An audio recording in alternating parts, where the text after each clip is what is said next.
আজকের ভিডিওটা না টেনে পুরো ভিডিওটা দেখলে আশা করি অনেক কিছু বুঝতে পারবেন। আর আমার জীবনে ঘটে যাওয়া কিছু গল্প শেয়ার করব, সেগুলো আপনাদেরও কাজে লাগতে পারে। হ্যালো এভরিওয়ান, আসসালামু আলাইকুম। আর এই তো সকালবেলা আমি রুটি বানিয়ে নিচ্ছি, আর আমার বাবার জন্য বেগুন ভেজে নিচ্ছি। আর আমি এখানে বট বসিয়ে দিয়েছি, বট ভাজি করে নেব। আর ওর বাবাকে খাবার টাবার দিয়ে তারপরে আমি এখন বাহিরে চলে যাব।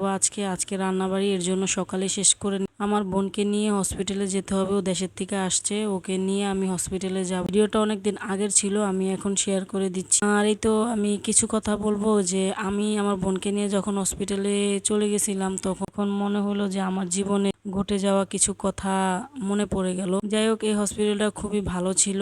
আর আমি অনেক হসপিটাল ঘুরে অন্য অন্য হসপিটালে গেছিলাম, তখন বলেছিল যে আমার কিডনি একটা আছে আরেকটা নাই। তো বুঝেন তো, যা এই জিনিসটা শুনবে সবাই কিন্তু ভয় পেয়ে যাবে। তারপরে আমার একটা কিডনি বলেছে নাই, এর জন্য আমি অনেক হসপিটালে চলে গেছিলাম যে নাই কেন, না আল্লাহর তরফ থেকেই নাই না কেন, এর জন্যই চলে গেছি। তারপরে ডাক্তার বলল যে হ্যাঁ, পরীক্ষা করে দেখলো যে হ্যাঁ আপনার কিডনি, হসপিটালে গেছিলাম তখন ওনারা বলছিল যে হ্যাঁ আপনার কিডনি একটা নাই, আপনি 50 বছর বাঁচবেন, এর বেশি বাঁচার দরকার। একটা মানুষ 50 বছর বাঁচলে তো যাই হোক, মনে তো একটু কষ্ট থাকেই, বা বাঁচতে কার না ইচ্ছা লাগে, সবারই তো লাগে। তাই তারপরে সবার কথা মতো আবার চলে গেলাম মেডেনেট হসপিটালে। চলে গেছি, আমি মেডেনেটে চলে গেলাম যে দেখি এবার আমার কিডনি কি পাওয়া যায় কি না।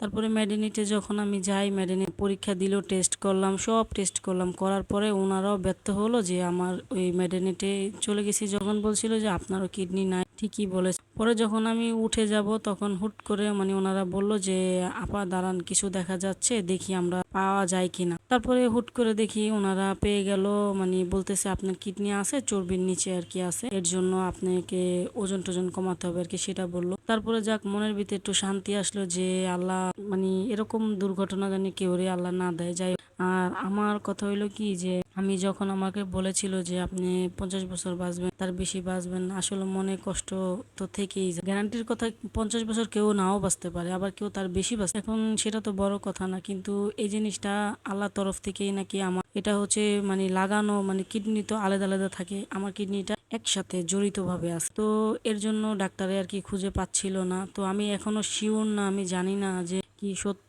আমার একটা আছে না দুইটা জড়িত আছে, জানি না, আল্লাহ জানে। ভালো থাকতে, ভালো সবাইকে নিজেও আনন্দের ভিতরে থাকতে, হ্যাপি থাকতে আমি সবকিছুই পছন্দ করি আর ভালো লাগে আমার। আর সবাই আমার জন্য দোয়া করবেন যে আমরা সবাই জানি ভালো থাকতে পারি। আপনাদের জন্য আমার দোয়া আছে, সবাই ভালো থাকবেন। আর মেডেনেট হসপিটালটা আসলে খুবই ভালো। যদি আপনাদের কেউ এর মধ্যে যদি কেউ যেতে চান, তাহলে আপনারা যেতে পারেন। যে মেডেনেট হসপিটালটা এত ভালো, পরীক্ষা নিরীক্ষা সব কিছু ভালো। যদি চান যে ডায়াবেটিস হোক, সেটা পায়ের সমস্যা হোক, গলার সমস্যা হোক, পুরো অল বডির সমস্যা ওনারা চেক আপ করবে। আর আমি যে ডক্টরটা দেখাইছি, আয়শা সিদ্দিকী, আপনারা তারা ইউটিউব চ্যানেল আছে, ওইখানে আয়শা সিদ্দিকী বললেও চলে আসবে। আর ওনার ট্রিটমেন্ট এত ভালো। আর বিশেষ করে যারা আমার এই ভিডিওটা দেখবেন, গর্ভবতী মায়েদের অনেক কাজে লাগবে। আয়শা সিদ্দিকী উনি যে ট্রিটমেন্টগুলি দেয়, ওই ট্রিটমেন্টগুলি পারফেক্ট।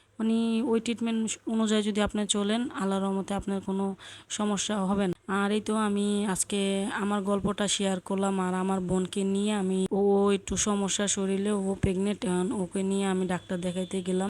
এখন আমরা দুইজনে মিলে যাচ্ছি। এটা হলো 1 নম্বরের আর কি রোড দিয়ে আমরা যাচ্ছি। আমাদের এখান থেকে যেতে বেশিক্ষণ লাগে না। তো আমি আমার বোনকে নিয়ে যাচ্ছি, জানি না ওর কি সমস্যা বা কি হচ্ছে, ওর শরীরটাও খুবই খারাপ। ওর জন্য সবাই দোয়া করি। সবাইকে আমার গল্পটা আমি শেয়ার করলাম। আর আমি কোনোদিনও ভুলবো না যে আমি কি ফেস করছিলাম লাইফ, কি কি বলবো, তার কোনো ভাষা নাই। যাই হোক, এই তো আমার বোনকে নিয়ে আমি এখানে চলে গেছি। আর আমরা একটু রাত্রে বেরোতে বেরোতে একটু রাত হয়ে গেছিল। তারপরে আমরা সন্ধ্যার সময় গেছিলাম, চলে আসছিলাম 9টার দিক দিয়ে বা 10টার দিকে। আর এই তো এই যে হসপিটালে এখানে অনেক ধরনের রুগী, 1-2 ধরনের রুগী না, অনেক ধরনের রুগী আছে। আর এখানে আমি কাউন্টারে টিকিট কেটে তারপরে এখানে বসে রয়েছি। এখন ডাক্তার এখনো আসেনি, উনি যখন আসবে তখন ওকে ডাক্তার দেখাবো। আর কি বলে না বলে সেগুলা পরীক্ষা নিরীক্ষা করতে হবে। যাই হোক, এই তো ডাক্তার চলে আসছে, আর আমি এখন ডাক্তার চেম্বারে ঢুকে গেলাম। আর আপনারা চাইলেও সবাই এখানে আসতে পারেন। আর এই জায়গার ট্রিটমেন্টগুলি খুবই ভালো, এর জন্য আজকে আমি ব্লগটা বানিয়েছি, নাহলে আমি কিন্তু বানাতাম না, কেন আমি ট্রিটমেন্ট ভালো পাইছি।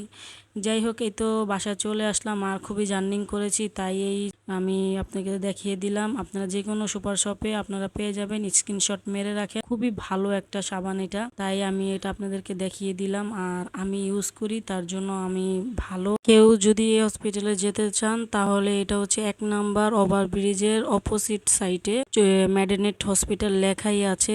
রিস্কাওয়ালারে বললেও তারা নিয়ে যাবে। আর এদিক থেকে 1 নাম্বার থেকে ভালো দেখা যায়। যাই হোক, আপনারা কেউ যদি কোনো সমস্যায় সম্মুখীন হন তাহলে এখানে যেতে পারেন। আল্লাহ হাফেজ।